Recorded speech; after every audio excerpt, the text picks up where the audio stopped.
Hello everyone, welcome back to Stop Gap Solutions. This is doctor Shilpa. आज हम cover करेंगे बचा हुआ जो जून 2025 का करंट अफेयर्स है फॉर 3 डेज़ लाइक 28, 29 एंड 30। ठीक है, तो इसमें हमारा सबसे पहला जो टॉपिक है that is report on value of output from agriculture and allied sectors 2011-12 to 23-24। So जो NSO है हमारा national statistical office released a report offering a comprehensive review of India's agriculture performance over the past decade। ठीक है, तो की highlights इस report की क्या थी? Gross value added in agriculture and allied sector कितना बढ़ा है? Around 225% current prices, while gross value output जो है हमारा GVO वो बढ़ा है हमारा 54.6%, that is on constant prices. कब से कब तक ये वैल्यू इंक्रीज हुआ है हमारा? 11-12 से लेके 23-24 तक।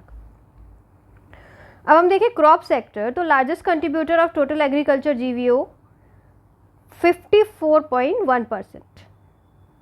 Uttar Pradesh is the top serial producing state and paddy and wheat constitute approximately 85%। सबसे ज़्यादा हमारा क्रॉप सेक्टर है, उसमें भी उत्तर प्रदेश जो हमारा टॉप सीरियल प्रोडक्शन है एंड पैडी और वीट जो हमारा 85% GVO बनाता है सारे सीरियल्स में। Next is floriculture. अगर हम देखेंगे तो GVO नियरली डबल्ड। फ्लोरिकल्चर जो फ्लोर से रिलेटेड होता है वो डबल हो गया है हमारा।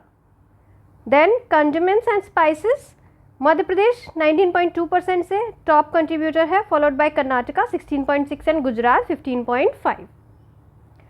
देन फिशिंग एंड एक्वाकल्चर अगर हम देखें तो कंट्रीब्यूशन हमारा बड़ा है 4.2% इन 11-12 to 7.0% in 23-24। And the share of inland fish has decreased 50.2%, where the share of marine fish increased। inland वाला जो फिश है वो डिक्रीज हुआ है, marine fishes का जो शेयर है वो बढ़ गया है।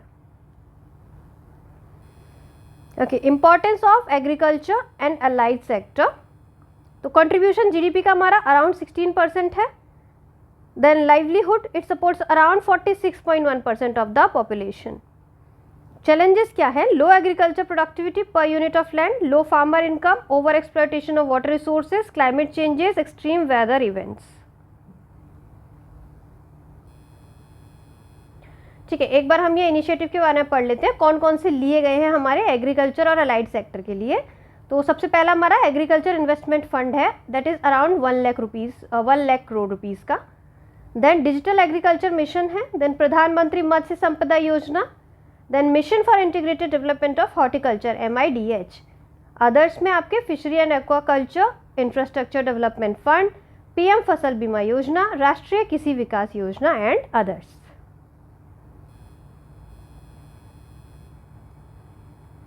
Next topic, India rejects supplemental award by court of arbitration on the Indus water treaty. So the Hague-based COA's ruling held that India holding the IWT in abeyance does not affect its authority to rule on the disputes regarding India's Kishanganga and Retal hydroelectric projects in Jammu and Kashmir। तो following 23 अप्रैल 2025 हम सबको पता है जो attack हुआ था JNK में, जिसकी वजह से हमने इंडस वाटर ट्रीटी को अबेयंस में रखा था, सस्पेंड नहीं किया है, अबेयंस में रखा है। बैकग्राउंड इसका है, ट्रीटी साइन हुई थी 1960 में इंडिया एंड पाकिस्तान के बीच में, brokered by World Bank. Water allocation जो दिया था इंडिया को अनरिस्ट्रिक्ट यूज था ईस्टर्न रिवर्स का, that is Sutlej, Beas and Ravi, and Pakistan को था rights over western river, that is Indus, Jhelum and Chenab. Dispute जो पहले हो चुके हैं ऑलरेडी, उसमें किशन गंगा है जो झेलम की tributary and on Ratle on Chenab projects are central to conflict. 2015 में पाकिस्तान ने ऑब्जेक्ट किया था to design features sought neutral expert via World Bank. 16 में पाकिस्तान ने अपना जो रिक्वेस्ट था वो विड्रॉ करके demanded court of arbitration. India filed a separate request for the matter to be refer to a neutral expert. So basically होता क्या है, जब भी इंडिया अपनी तरफ से उस वाटर को यूटिलाइज करने के लिए कुछ छोटा मोटा लोकल प्रोजेक्ट स्टार्ट करते हैं तो पाकिस्तान उसको लेके चला जाता है टू द इंटरनेशनल फोरम्स। ठीक है, 3 स्टेप डिस्प्यूट रिजोल्यूशन मैकेनिज्म इसमें बना है, permanent Indus commission, neutral expert and court of arbitration. जी, in 2022 world bank appointed a both neutral expert and the court of arbitration. India ने एक्सेप्ट किया था जो न्यूट्रल एस्पेक्ट प्रोसेस था। Why did India reject the award? ठीक है, अभी India ने इस अवार्ड को रिजेक्ट कर क्यों दिया? क्योंकि इलीगलिटी थी आपके कोर्ट की। Court of arbitration was illegally constitution in brazen violence of the Indus water treaty and that next है इसका sovereign right to suspend treaty. India is exercising its right as a sovereign nation under international law.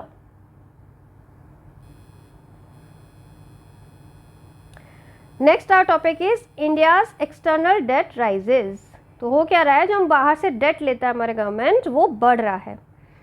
So as per RBI report, India का जो external debt है rose to $736 billion in March 2025, marking an increase of कितने dollars का? 67.5 billion over previous years. अच्छा, इसमें हमारा valuation effect include नहीं है। वैल्यूएशन इफेक्ट होता क्या है? It occurs due to the appreciation of US dollar vis a vis Indian rupee. जो हमारा एप्रिसिएशन होता है यूएसडी का in comparison to Indian rupee, तो वो इसमें काउंटेड नहीं है। की हाइलाइट्स है इस रिपोर्ट के, external debt to GDP ratio जो बढ़ गया है आपका 19.1, जो पहले था 18.5। Long term and short term debt, तो लॉन्ग टर्म डेट जो है वो 601.9 billion rose marginally, while the share of short term debt fell marginally to 18.3। Composition इसका अगर देखें, US dollar 54.2 remain the largest component, followed by the Indian rupee 31.1%, Japanese yen and then SDRs. SDR क्या होता है आपका? Special drawing rights. Borrowers कौन कौन है इसमें? Non financial corporations held the highest shares, followed by deposit taking corporations and general government. Debt instrument कौन कौन से हैं? loans के through it remained the largest component, followed by currency and deposits. Debt service, so principal repayments and interest payments marginally declined by 0.1%. अच्छा, external debt होता क्या है? refers to money borrowed from a source of outside the country. Source इसके हो सकता है foreign commercial bank, international financial institution जिसमें आता है आपका आईएमएफ, वर्ल्ड बैंक, और गवर्नमेंट ऑफ फॉरेन नेशंस। ठीक है, कंसर्न क्या क्या आते हैं? रीपेमेंट बर्डन बढ़ जाता है, ऑब्वियसली हमें ज़्यादा रीपेमेंट करना पड़ेगा। इन्फ्लेशन बढ़ जाता है, क्राउडिंग आउट हो जाती है of productive investment and balance of payment pressure.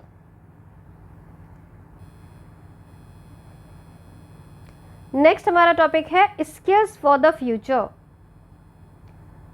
Transforming India's workforce landscape report.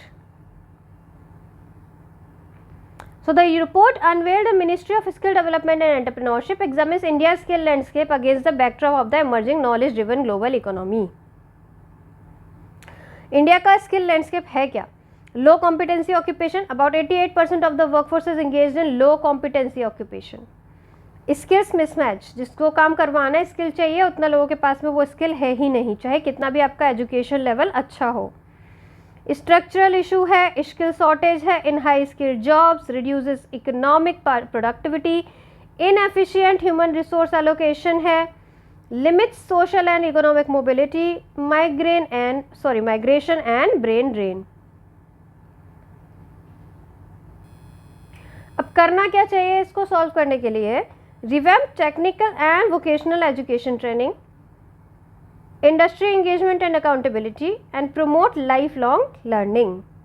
आपको अपने आप को स्किलिंग अपस्किलिंग करना चाहिए एंड रीस्किलिंग करना चाहिए। जो भी आपके वर्कफोर्स को डिमांड है, जो भी स्किल्स की डिमांड है, उसके अकॉर्डिंग आपको सीखते रहना चाहिए। It should be a life long journey.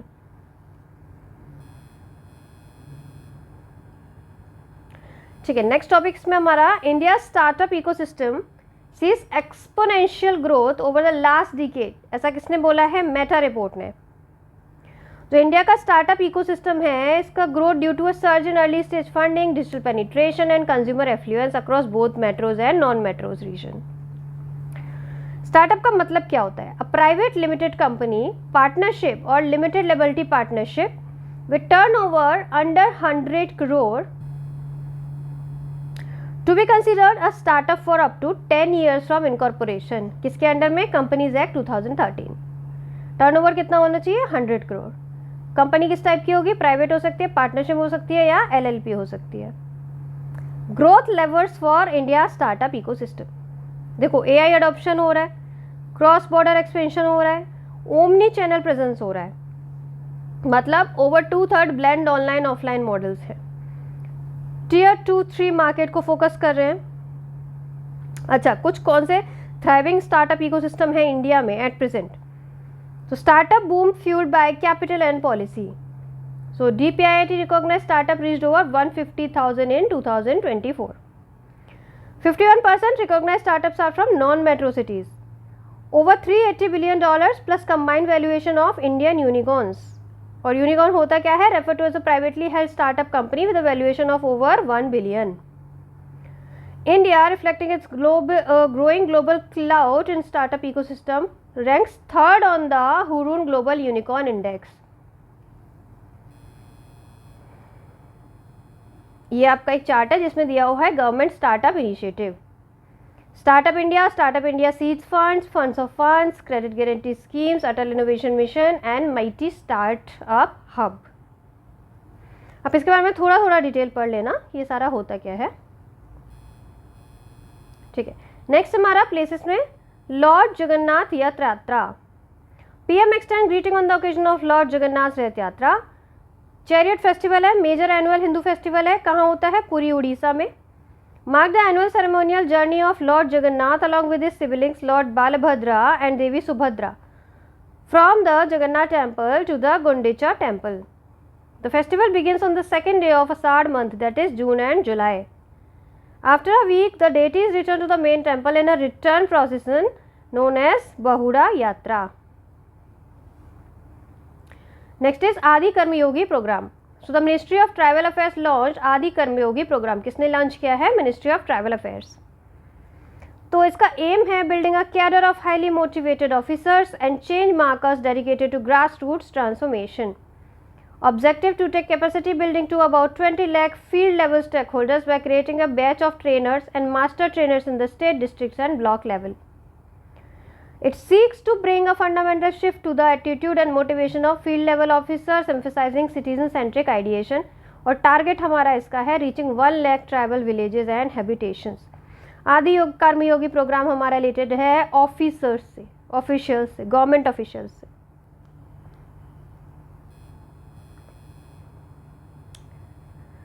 ठीक है, नेक्स्ट इसमें हमारा करंट अकाउंट बैलेंस. तो इंडिया का करंट अकाउंट बैलेंस जो recorded a surplus of 13.5 billion dollars, that is 1.3% of GDP in the Q4 of financial year 25. So it led to narrowing India's current account deficit. कितना हो गया? कम हो गया है. पहले हमारा कितना था? 0.7% था, अभी हमारा है 0.6%. करंट अकाउंट बैलेंस होता क्या है? It measures the flow of goods का, सर्विसेज का, इनकम का and current transfer between a country and the rest of the world. ये एक कंट्री है दैट इज इंडिया और बाकी पूरा वर्ल्ड. तो जो भी डिफिसिट या जो भी बैलेंस रहता है इन दोनों के कंपैरिजन में रहता है. The current account balance is the key component of countries of balance of payment. Major component of a current goods are, इसमें क्या क्या हम मेजर करते हैं? गुड्स का, सर्विसेज का, इनकम का और करंट ट्रांसफर्स का. नेक्स्ट हमारा टॉपिक है Vera C Rubin observatory. So it released its first images of the cosmos. The laboratory is located in Chile. It designed to conduct the legacy survey of space and time, a 10-year project to map the southern sky. इसका नाम रखा गया था after the astronomer Vera C Rubin who provided pioneering evidences of dark matter.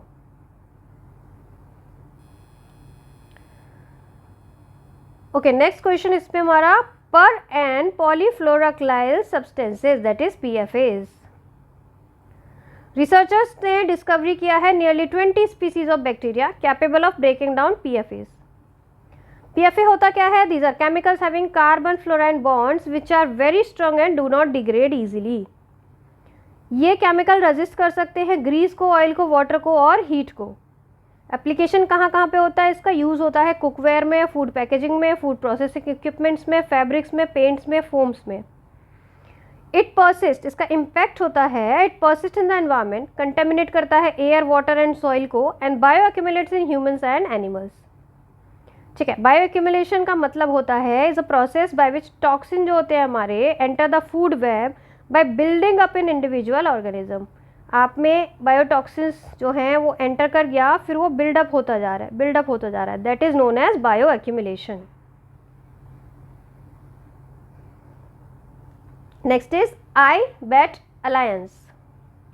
So this doubled its investment in biodiversity data from 23-24.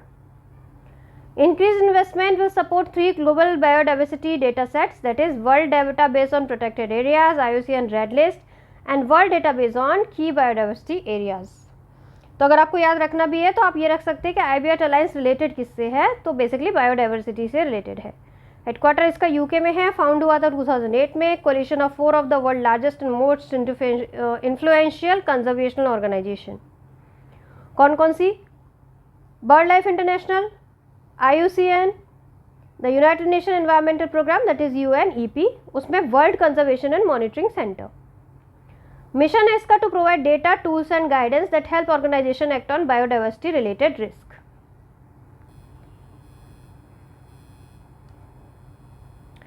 Next is SPRI scheme. So in the 196th meeting, Employees State Insurance Corporation approved the relaunch of scheme to promote registration of employers employee. Initial success जब 2016 में आया था, it facilitated the registration of over 88,000 employees and 1.02 crore employees under the Employees State Insurance Act. अब जो renewed स्प्री है जो 2025 में आया है, एक one time enrolment window will be open for unregistered employers and left out workers. इसका focus रहेगा वॉलंटरी कंप्लायंस रादर देन पीनलाइजेशन। सी होता क्या है कि जो लोग हैं, जो एम्प्लॉयज़ हैं, वो खुद से उसमें रजिस्टर करें, हम उनको पीनलाइज ना करें, उनको पेनल्टी ना करें, बल्कि वो खुद से उसमें रजिस्टर कर जाए। सो अदर एजेंडाज इसमें हैं approves amnesty scheme and revised ESI Ayush policy. Next topic है हमारा jellyfish. So Cochin backwaters of Kerala face seasonal invasion of jellyfish as a symptom of cumulative economic stress. So jellyfish होता क्या है? It's a part of cnidarian group alongside corals and anemones. Habitation as pelagic organism, they live in open shore, open जो हमारे oceans होते हैं, tropical to arctic, drifting with currents despite limited swimming abilities. Feature इसका होता है possess stringent cells जिसे हम कहते हैं nematocyst for capturing prey and defense. Body 95% water से बनी होती है. For camellias tolerate low oxygen environment also. Sudden population explosion in jellyfish in marine और ब्रैकिश वाटर सिस्टम, इसको हम जेलीफिश ब्लूम के नाम से जानते हैं. और ये होता है क्योंकि वार्मर सी सरफेस टेम्परेचर हो जाता है, यूट्रोफिकेशन या ओवरफिशिंग या पॉल्यूशन. ठीक है, नेक्स्ट एक इंपॉर्टेंट टर्म है हमारा Goldilocks economy. So according to the finance minister, Indian ecosystems health is in relative Goldilocks situation. होता क्या है? Concept is describes an ideal state for economy where it's not expanding और contracting by too much. बहुत ज़्यादा expand भी नहीं कर रहा है, बहुत ज़्यादा कॉन्ट्रैक्ट भी नहीं कर रहा है. So in this state of economy there are certain features attached. Unemployment rate आपकी इकोनॉमी का कम हो जाएगा. There is steady growth in the GDP, धीरे धीरे बढ़ेगा ना, एकदम से जंप नहीं करेगा, स्टडी ग्रोथ होगा. And companies report better earnings. The retail inflation and the interest rates are relatively low. The Goldilocks scenario is good for investors as the companies perform well and stocks rally. Okay, अभी हम start करेंगे 29 और 30 जून का current affair, जिसमें आपका first topic है MNRE issued revised guidelines on National Bioenergy Program. So the Ministry of New and Renewable Energy has updated the guidelines on waste to energy and biomass components of the National Bioenergy Program. अब bioenergy होता क्या है? It's a form of renewable energy generated when we burn biomass fuel, which comes from organic materials such as harvest residues, crops, organic waste from our homes. ठीक है, अब national bioenergy programme है क्या? ये 2022 में लॉन्च हुआ था. Implementation इसका 2 फेज में होना है with a total budget of 1715 crore phase 1 to ठीक है, 21 से 25 तक के लिए। एंड ऑब्जेक्टिव इसका था यूटिलाइज सरप्लस बायोमास, जो रूरल एरियाज होते हैं उसमें जो सरप्लस बायोमास हो जाता है, जो थोड़ा सा यूज से ज़्यादा बायोमास इकट्ठा होता है, उसको हम यूज़ करेंगे पावर जनरेशन के लिए, while providing additional income for the rural household. Now CFA, central financial assistance to be provided to project developers based on various aspects of the project. और स्पेशल कैटेगरी जैसे कि हमारे north eastern region हो गया, हिली state हो गया, SC/ST beneficiaries etcetera, 20% मोर CFA मिलेगा। जो फाइनेंशियल असिस्टेंस है जो आपके स्पेशल कैटेगरी स्टेट है उसमें 20% ज़्यादा दिया जाएगा। तो 3 कंपोनेंट है इसके, waste to energy programme, biomass programme and biogas programme. ठीक है, अच्छा इसका की फीचर्स ऑफ रिवाइज गाइडलाइंस एक बार देख लेते हैं। सो वेस्ट टू एनर्जी प्रोग्राम में simplified processes that is easier approval for MSMEs and industry. Improve किया हमने CFA के डिस्पर्जल को, यानी ईजिली वो मिल जाएगा आपको। अदर्स में हमने स्ट्रीमलाइन किया inspection, flexible performance based funding. Second जो इसका कंपोनेंट है उसमें बायोमास प्रोग्राम के बारे में है। Simplified processes, example no clearance document needed for briquette pellet plants, tech integration, stubble burning support and others में आपका फ्लेक्सिबल मार्केट एक्सेस मिलेगा, आपको परफॉर्मेंस बेस्ड सब्सिडी मिलेगा। नेक्स्ट टॉपिक है हमारा, दिल्ली प्रिपेयर कर रहा है for its first ever artificial rain. So the Delhi government is all set to conduct its first ever artificial rain through cloud seeding, which will be combating air pollution. The initiative led by IIT Kanpur involves cloud seeding using modified aircrafts. Artificial rain होता क्या है? Also known as the cloud seeding is a weather modification technique aimed at enhancing precipitation from clouds. तरीका इसका क्या होता है, chemical हम जैसे कि सिल्वर आयोडाइड हो गया, पोटेशियम आयोडाइड हो गया और ड्राई आइस हो गया, इसको हम डिस्पर्स करेंगे कहाँ, स्काई में। किसके थ्रू? एयरप्लेन और हेलीकॉप्टर्स के थ्रू। ये केमिकल अपनी तरफ अट्रैक्ट करेगा वाटर वेपर को। जैसे नेचुरल फॉर्म में न्यूक्लियाई कुछ होते हैं जो अट्रैक्ट करते हैं, ऐसे ही आपके रेन क्लाउड्स को बनने में मदद करेगा। टाइप होगा hygroscopic cloud seeding. It accelerates the merging of droplets in liquid clouds and glaciogenic cloud seeding induces ice formation in super cooled clouds. ठीक है, वे फॉरवर्ड क्या है इसके लिए? Cloud seeding offers potential as a supplementary solution of water scarcity and agriculture support. However, its use must be guided by scientific research, environmental safeguards and clear regulations. ठीक है, benefit इसका क्या क्या होगा? सो ये रेनफॉल ऑब्वियसली इंक्रीज करेगा drought prone areas में, support करेगा एग्रीकल्चर को, रेगुलेट करने में हेल्प करेगा वेदर कंडीशंस को, और एयर पोल्यूशन कम करेगा। ठीक है, कंसर्न हमको क्या है कि कहीं इतना ज़्यादा आपका प्रेसिपिटेशन या रेनफॉल ना हो जाए कि फ्लड्स और लैंडस्लाइड्स वाले सिचुएशन आ जाए। डिस्टर्ब करेगा नेचुरल वेदर पैटर्न को, एनवायरनमेंट को डैमेज कर सकता है और हेल्थ रिस्क भी कर सकता है।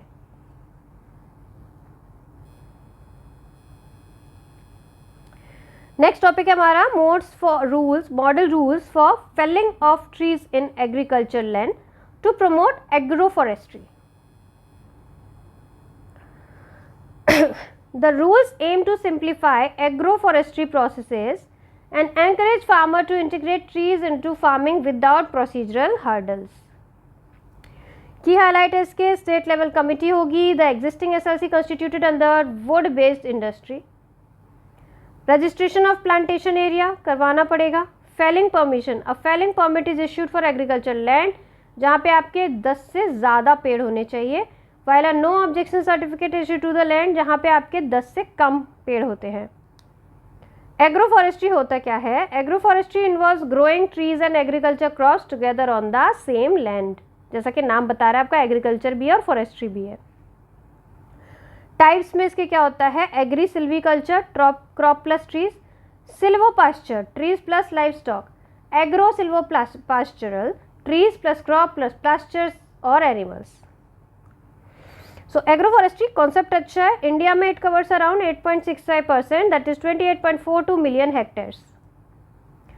बेनिफिट इससे क्या क्या होंगे? इन्वायरमेंटल बेनिफिट सबसे पहले तो ऑब्वियसली, इकोनॉमिक बेनिफिट भी होगा और सोशल बेनिफिट भी होगा। इनिशिएटिव्स क्या लिए इसको प्रमोट करने के लिए? नेशनल एग्रो फॉरेस्ट्री पॉलिसी आई थी 2014 में, sub mission on agroforestry and national mission for sustainable agriculture. Grow initiative, इसको लॉन्च किया था नीति आयोग ने, aiming to transport India's wasteland through agro forestry.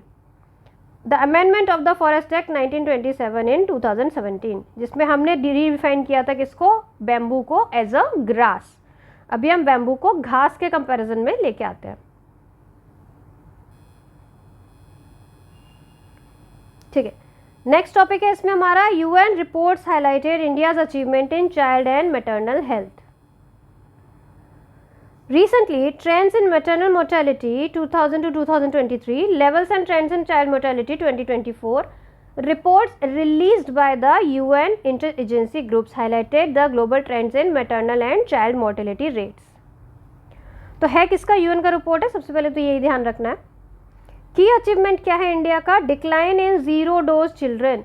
So zero dose children होता क्या है? और those who did not receive there first dose of DTP. DTP is diphtheria, tetanus and pertussis. इसको हमने बिल्कुल कम कर दिया है। पहले कितना था हमारा 23 में 0.11%, नाउ इट्स 0.06%। रिडक्शन हुआ है हमारा मैटरनल एंड चाइल्ड मोर्टेलिटी में, 86% डिक्लाइन है, बहुत ज़्यादा डिक्लाइन है। देन अंडर 5 मोर्टेलिटी रेट हमारा 78% डिक्लाइन है। नियोनेटल मोर्टेलिटी रेट हमारा 70% डिक्लाइन है। एंड पोलियो फ्री स्टेटस हमारा मेंटेन्ड है 2014 से ही। यूनिवर्सल इम्यूनाइजेशन प्रोग्राम हमारा अचीवमेंट में provides free vaccination services to annually 2.9 crore pregnant women and 2.6 crore infants. Infants mean 0 to 1 year।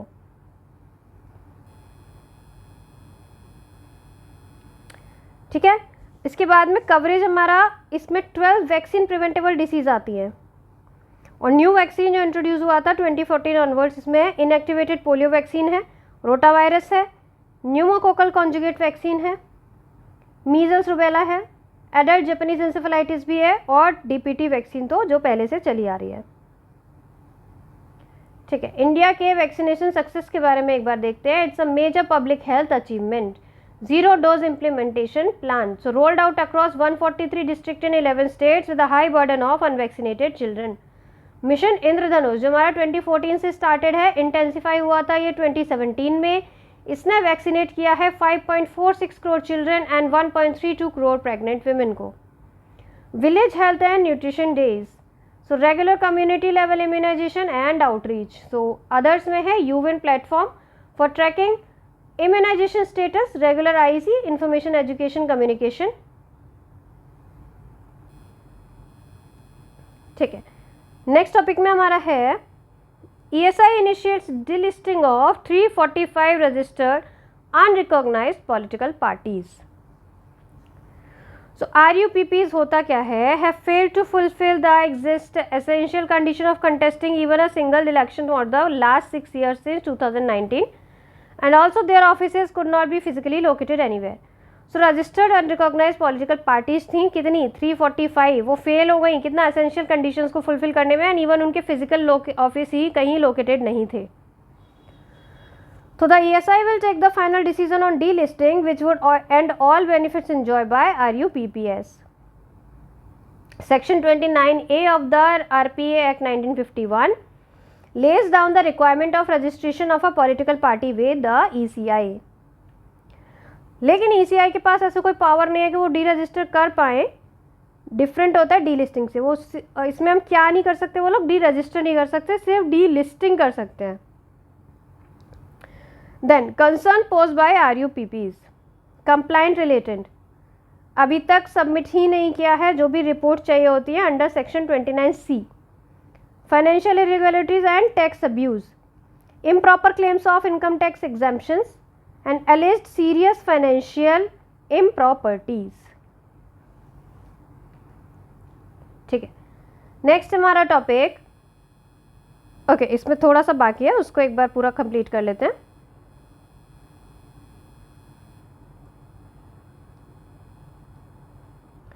ठीक है। No electoral participation, so in general election 2019 around 70% ने contest ही नहीं किया था। सी बेसिकली इनका काम क्या होता है, आप अपने आप को रजिस्टर कर लीजिए पार्टीज़ की, पॉलिटिकल पार्टी की तरीके से, तो आपको काफ़ी सारे बेनिफिट्स मिल जाते हैं। टैक्स बेनिफिट मिल जाता है, आपके डोनेशंस पे आपको मिल जाते हैं, शेल कंपनी की तरह इसको यूज़ किया जा सकता है। तो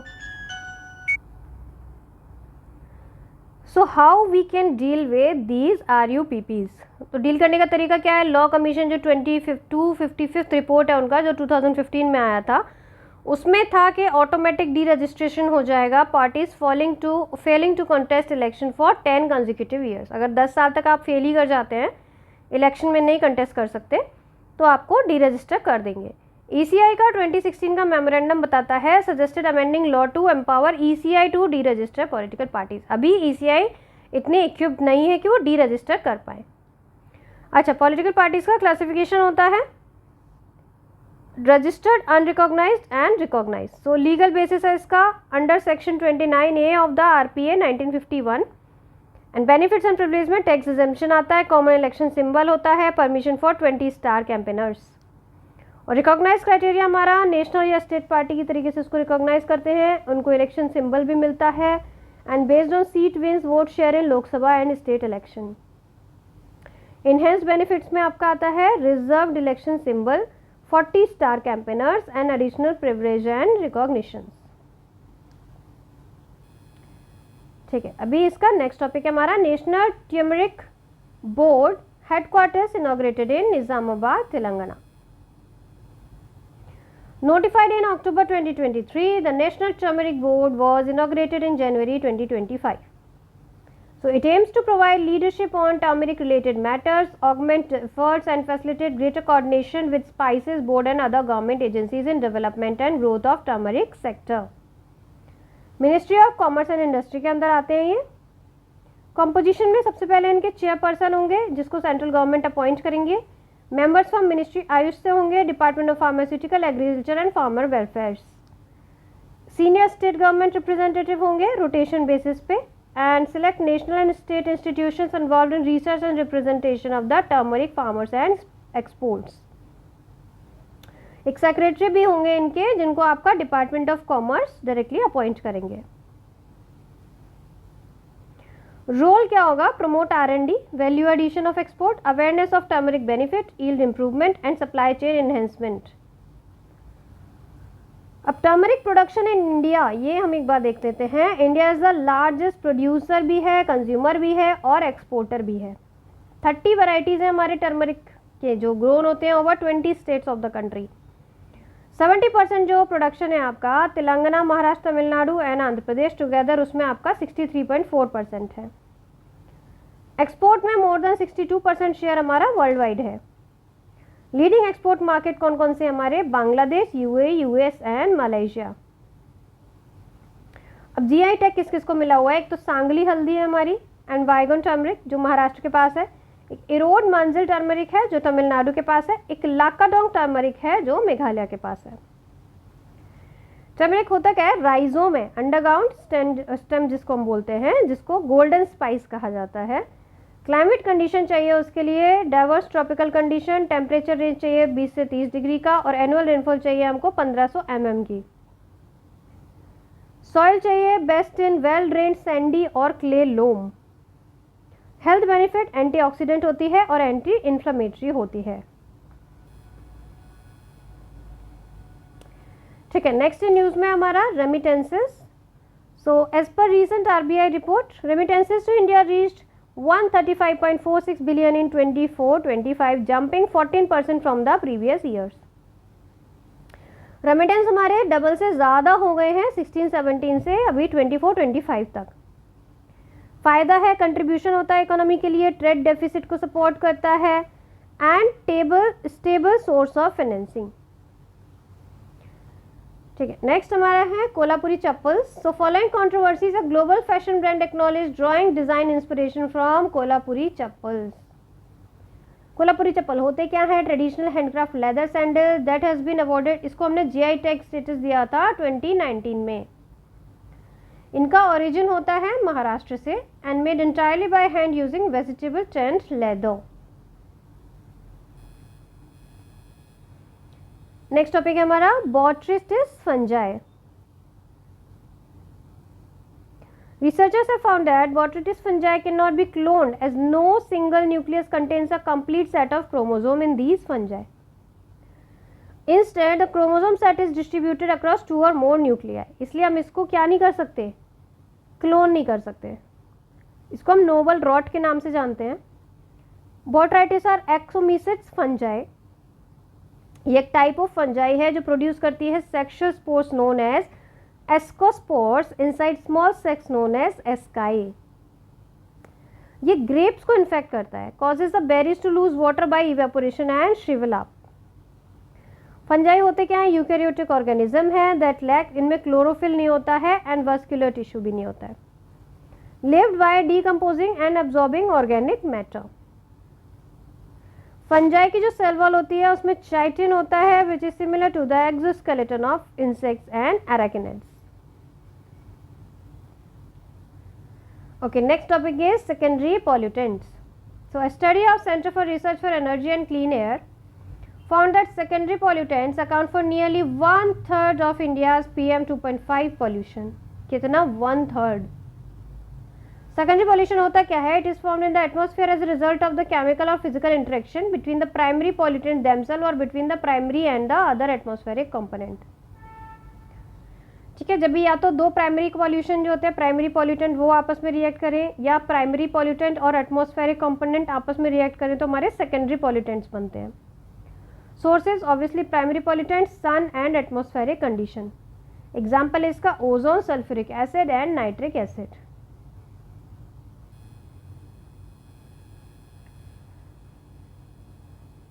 नेक्स्ट टॉपिक है हमारा exoplanet. So the James Webb Space Telescope has discovered its first new exoplanet, name है उसका TWA7b। खोजा किसने है? जेम्स वेब ने। So it was discovered in the debris ring that surround the low mass star C Antler known as TWA7। ये 10 times lighter है than any exoplanet previously imaged। Exoplanet होते क्या हैं? वो planet that orbit stars other than sun that exist outside the solar system. हमारे solar system में जो सन है और 8 प्लैनेट्स हैं, उनके अलावा जो भी प्लैनेट आपके सन को जो ऑर्बिट करता है उसे हम एक्सोप्लैनेट कहते हैं। ये अगर exoplanets that habit in the habitable zone around this star where it is not too hot nor too cold targets for the search for life outside the solar system. At present the closest exoplanet है Proxima Centauri b, 4 years light away. So 4 light years क्या होता है? ये एक distance नापने के लिए एक यूनिट है आपका। ठीक है, नेक्स्ट टॉपिक है हमारा dhole the Asiatic wild dog. It was once thought to be extinct, पहले सोचते थे एक्सटिंक्ट हो गया है, लेकिन had made a confirmed comeback in Assam का काजीरंगा कार्बी एंगलोंग लैंडस्केप में। इसका दूसरा नाम है कियोन एल्पेनस। जो उसका डिस्ट्रीब्यूशन है India, Cambodia, Nepal, Bhutan, Thailand and central Asia. In India it inhabits eastern and western Ghats, Assam, Meghalaya, West Bengal and Ladakh. Carnivores होते हैं that resemble a small wolf or domestic dog in size. Mainly आपके अर्ली मॉर्निंग और लेट इवनिंग में ही Hunt करते हैं। Threat है इसका हैबिटेट लॉस हो गया है, कुछ बीमारियां भी है। IUCN में इंडेंजर्ड स्टेटस है, WPA में इसका शेड्यूल 2 है, साइट्स में अपेंडिक्स 2 है। ठीक है, नेक्स्ट हमारा है सिंथेटिक जीनोम प्रोजेक्ट, जिसको हम सिंथेटिक HG प्रोजेक्ट भी बोलते हैं। Researchers are working on the synthetic human genome to construct human genetic material from scratch to learn more about DNA work. DNA काम कैसे करता है। ये 5 year multi centre university of Cambridge Oxford research project है। It aims to develop the foundational and scalable tools, technology and methods needed to synthesise human genomes. What is synthetic genome? Synthetic genome एक man made DNA sequence होता है जो completely design किया है lab में और heavily modify किया गया है नेचुरल DNA से। It could enable targeted cell therapies, virus resistance transplants and climate resilient engineered plants। ठीक है, नेक्स्ट हमारा टॉपिक है इंडिया एनर्जी स्टैक। जो मिनिस्ट्री ऑफ पावर है उन्होंने अनाउंस किया है launch of task force to conceive the India energy stack. ये एक डिजिटल पब्लिक इंफ्रास्ट्रक्चर होने वाला है that will provide a standardise, secure and open platform to manage, monitor and innovate. It will aim to create a unified, secure and interoperable digital infrastructure. ठीक है, की feature इसके क्या होंगे? यूनिक आईडी होगी, रियल टाइम डेटा शेयरिंग होगा, open APIs होंगे और टूल्स होंगे फॉर कंज्यूमर एम्पावरमेंट. इसमें लास्ट टॉपिक है हमारा the place in news. Madagascar, capital है इसका एंटानारिवो. एंटानारिवो ये जगह है हमारा Madagascar. So the Minister of Defence represented India at the 65th anniversary celebration of Independence Day of Madagascar. Political features है, location इसका situated in the Indian Ocean, 250 miles of the southeast coast of Africa. ये Africa का coast है और यहाँ पे आपका Madagascar है. मैरीटाइम बॉर्डर्स है इसके Comoros, France, Mauritius, Mozambique, Seychelles. Geographical features में 4th लार्जेस्ट आइलैंड नेशन है वर्ल्ड का, home to about 5% of the world's plant and animal species, about 80% of which are endemic. Madagascar and Indian monsoon. So the south west monsoon originates near Madagascar due to Mascarene high. अगर आपने geography में पढ़ा होगा तो ये concept होता है मैस्करीन high वाला, वो यहीं पे इवॉल्व होता है. Pushing moisture laden south easterly winds towards Somalia. So after crossing the earthquake यही विंड डिफ्लेक्ट करती हैं, साउथ वेस्टर्लीज बनती हैं हमारी, जो इंडिया की तरफ आती है. So the monsoon retreats via Tibet in September and finally dissipate over Madagascar completing it's cycle. ठीक है, तो ये आपका पूरा जून का करंट अफेयर्स जून 2025 का यहाँ पे खत्म हो जाता है. नेक्स्ट टॉपिक, नेक्स्ट वीडियो जो हम लेके आएंगे वो अर्ली वीक ऑफ जुलाई का लेकर आएंगे. Till then take care, bye bye, God bless you all.